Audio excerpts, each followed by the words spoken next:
Policiais da Rotam apreenderam pássaros silvestres que estavam escondidos numa casa em Lusiânia.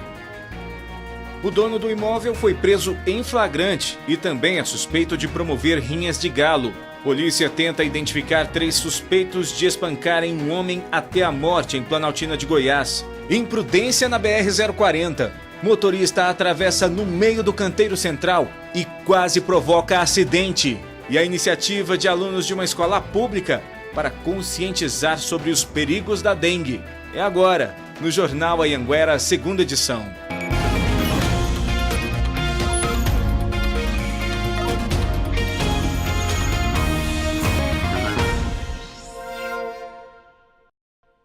Olá, muito boa noite. Obrigado pela sua companhia. A Rotam apreendeu 80 aves silvestres em uma casa no Jardim Ingá. O dono do imóvel foi preso e a polícia suspeita que ele também provocava rinha de galo. Eram mais de 80 aves engaioladas. Canário da terra, sabiá, coleirinho, sem contar os galos de briga. Na casa tinham 5 deles. Foram vizinhos que alertaram a polícia. O entra-e-sai de pessoas com gaiolas e o canto dos pássaros denunciavam o crime. O proprietário dos animais disse que trazia essas aves do Ceará em viagens de ônibus. Chegando aqui, elas eram mantidas nessas gaiolas até que fossem vendidas. Canários da terra, como esses aqui, podem valer no mercado negro entre 100 e 200 reais. Trazia esses pássaros, do estado do Ceará, trazia para cá dentro de malas. Essas malas são pequenas gaiolas que eles colocam cerca de 10 a 15 pássaros dentro. E ele trazia dentro de uma mochila, Pegava um ônibus estadual, trazia e revendia aqui. Francisco Valdo do Nascimento, de 48 anos, foi preso em flagrante. Ele disse que tinha registro de algumas das aves, mas não apresentou os documentos para a polícia. Sobre os galos, ele negou que fossem usados em rinhas, apesar das evidências. A maneira que eles colocam um de frente para o outro o dia inteiro, presos, enjaulados, para quando soltar, eles brigarem. Inclusive nós encontramos algumas esporas que eles colocam nesses animais para eles poderem brigar. Os pássaros foram entregues ao batalhão ambiental que vai providenciar a soltura em uma floresta. E a polícia investiga o caso de um homem que foi espancado até a morte em Planaltina de Goiás. As imagens gravadas pelas câmeras de segurança de um comércio mostram 4 pessoas espancando a vítima, um homem de 35 anos. Ele tenta fugir dos 4 rapazes e por pouco não foi atropelado por um carro. Mais uma vez, ele corre, mas é atingido por um objeto jogado por um dos agressores. Ele cai na rua, desacordado e é chutado. O homem foi espancado até a morte. Um adolescente de 16 anos foi identificado como suspeito de participar do atentado e foi apreendido. Os outros 3 ainda não foram identificados. O caso aconteceu há um mês. A Polícia Civil vai utilizar as imagens para tentar identificar e prender os suspeitos deste homicídio. Pausa para os comerciais e a seguir a audiência pública discute condições de segurança nas escolas estaduais em Valparaíso. E você vai ver ainda a imprudência de um motorista que quase causou um acidente na BR-040. Agora são 7h17. A gente volta já.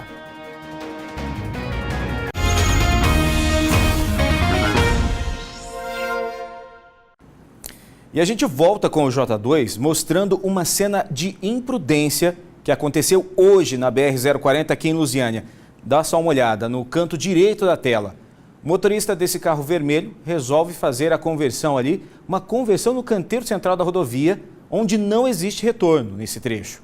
Mesmo assim, ele faz o cruzamento na pista e olha só, por pouco o carro branco não é atingido ali. O motorista teve que sair da pista para evitar o acidente e por pouco aí derrapou, chegou a levantar esse poeirão. Vamos ver novamente a imagem da poeira aí nas margens da rodovia que cobriu até uma carreta estacionada no local. Por sorte, ninguém se feriu e o motorista que provocou esse susto, ele foi embora, como se nada tivesse acontecido. Gente, tem que tomar muito cuidado na BR-040, principalmente em casos assim. Se o lugar não é permitido fazer o retorno, não faça. Em Valparaíso foi realizada uma audiência para discutir a questão da segurança dentro das escolas do município. De um lado estavam as autoridades de segurança da região do entorno, os deputados estaduais, prefeitos e vereadores. Já do outro, estava o povo clamando por mais segurança nas escolas. Precisamos de apoio, tanto como professores, como profissionais e também os nossos alunos. A gente vê que para o Estado, para eles, somos apenas números. Os alunos são apenas números. Durante a audiência, o superintendente executivo da Secretaria de Educação do Estado anunciou a criação de um protocolo de segurança que deve servir em breve como uma diretriz para todas as escolas de Goiás. O anúncio veio depois que o professor Júlio César Barroso, de 41 anos, foi morto com 2 tiros por um aluno dentro de uma escola estadual de Valparaíso. O crime aconteceu no último dia 30. São normativas genéricas para que as escolas adotem antes, durante e após qualquer evento que implique ações de segurança. O procedimento já está pronto, foi submetido à apreciação do Ministério Público, que opinou, fez algumas sugestões de mudança. Nós já estamos providenciando essas mudanças, porque nós recebemos ontem do Ministério Público essas orientações.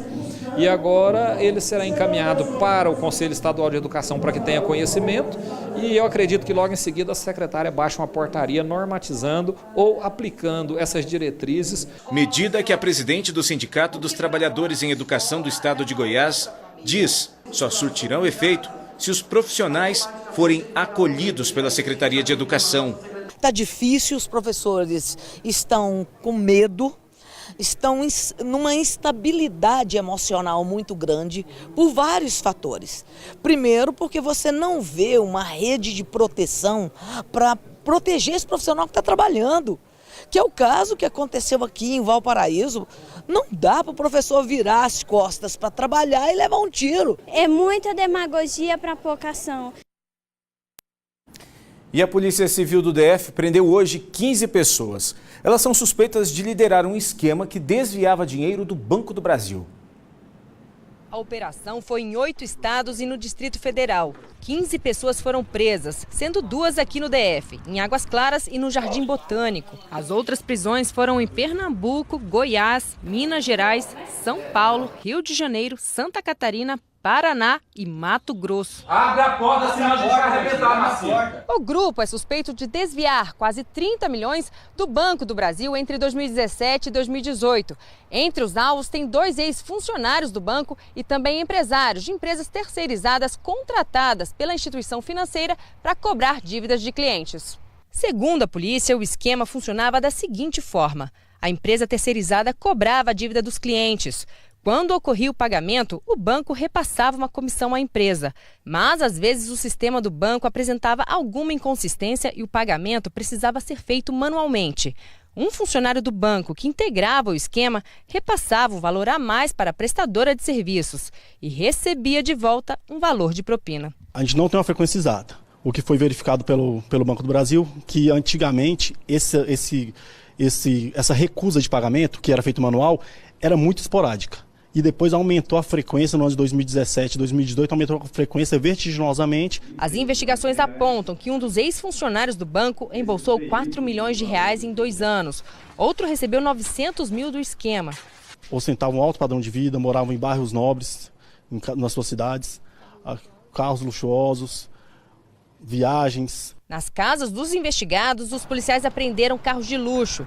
Em Curitiba, os agentes encontraram dinheiro estrangeiro como libras e euro. O esquema foi denunciado à polícia pelo próprio Banco do Brasil, que fez uma auditoria interna nos contratos depois de descobrir o prejuízo. Com o material apreendido hoje, os celulares e os documentos, pode ser que se chegue a outros indivíduos que também participavam do esquema, né? Já foi determinado pela Justiça o bloqueio do valor de 15 milhões de reais nas contas bancárias dos investigados. Ao final do processo, caso haja condenação, os veículos irão a leilão e os valores apurados, se o juiz entender assim, serão revertidos para o banco. E agora a gente faz mais uma rápida pausa para o intervalo comercial e na volta a gente vai falar que bolsas foram suspensas para mestrado e doutorado. E veja também, alunos de uma escola de Lusiânia criam um jornal com dicas de prevenção contra a dengue. Perdão, esses alunos são de Valparaíso. Agora, 7h25, a gente volta já.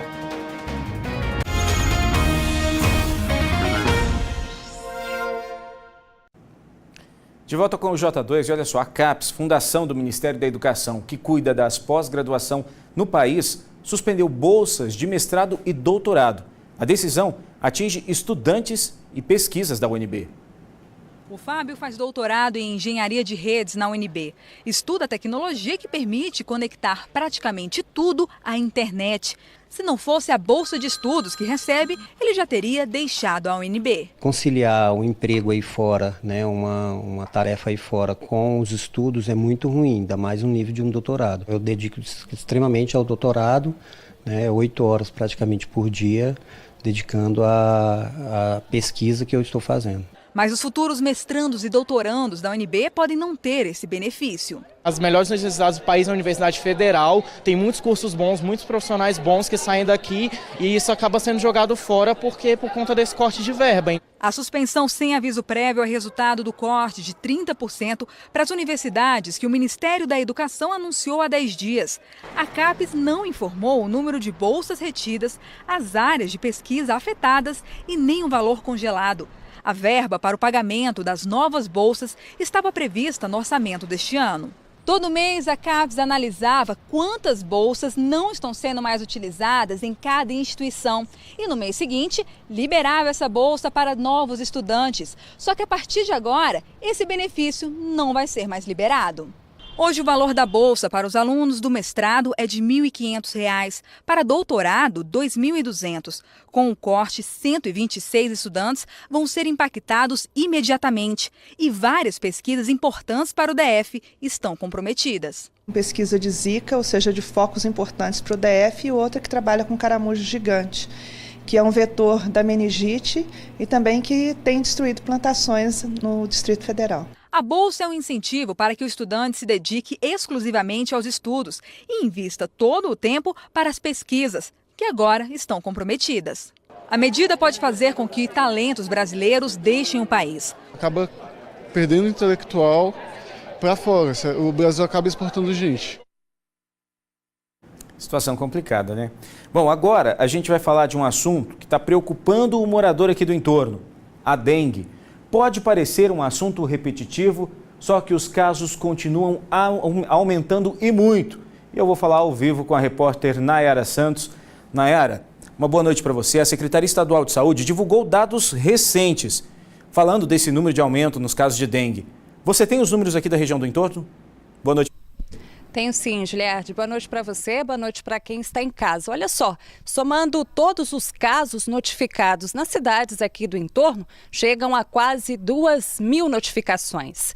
Como você disse, os dados foram divulgados hoje pela Secretaria Estadual de Saúde de Goiás e nós listamos em uma tabela as 5 cidades com os números maiores de casos de dengue. Olha só, até o momento em Águas Lindas foram 423 notificações. Lusiânia tem 405. Uma morte foi confirmada. E os números só aumentam, viu? Em Formosa, 371. Cristalina, 174 casos. 163 em Santo Antônio do Descoberto. Então, levando em conta aí esses números, né? Todo cuidado ainda é pouco, porque a dengue pode estar em qualquer lugar, né, Giliardi? Inclusive no nosso quintal. Então, vamos olhar a caixa d'água, fazer a nossa parte, né, Giliardi?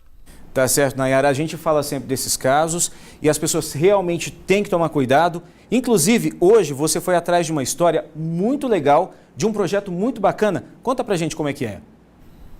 Exatamente, Giliardi. Eu fui até uma escola municipal em Valparaíso conversar com os alunos do 5º ano, que junto com um professor desenvolveram um projeto super legal de combate à dengue. Mas eu não vou falar muita coisa não, viu? Olha só na reportagem.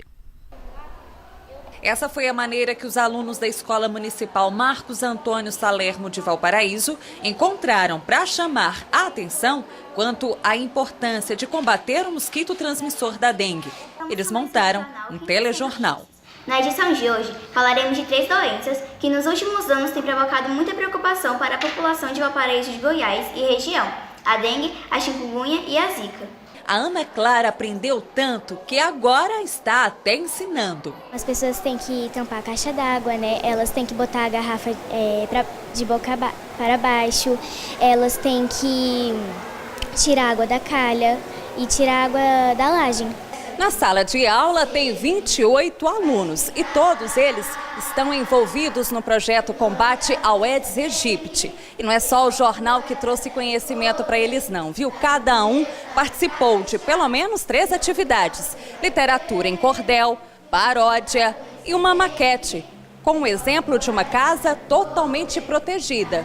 Já a outra, com foco do mosquito. O professor dessa turma está todo orgulhoso, conseguiu juntar todas as disciplinas dentro das atividades. O que mais chamou a atenção foi a necessidade de trazer essas informações sobre o combate ao Aedes aegypti para a sala de aula. Projeto super bacana, né, Giliardi? Um exemplo para todos nós. Eu volto com você. Tá certo, Nayara. Obrigado pelas suas informações. E eu acredito muito nisso, na educação. É começando ali pela base que a gente vai formar cidadãos melhores, né? Obrigado pela sua participação. Boa noite para você. Bom, e todo o projeto vai ser apresentado para a comunidade no dia 28 deste mês, às 2 da tarde, na Escola Municipal Marcos Antônio Salermo, em Valparaíso. E assim, a gente encerra o J2 de hoje. Para você, uma boa noite e a gente volta a se ver amanhã. Tchau!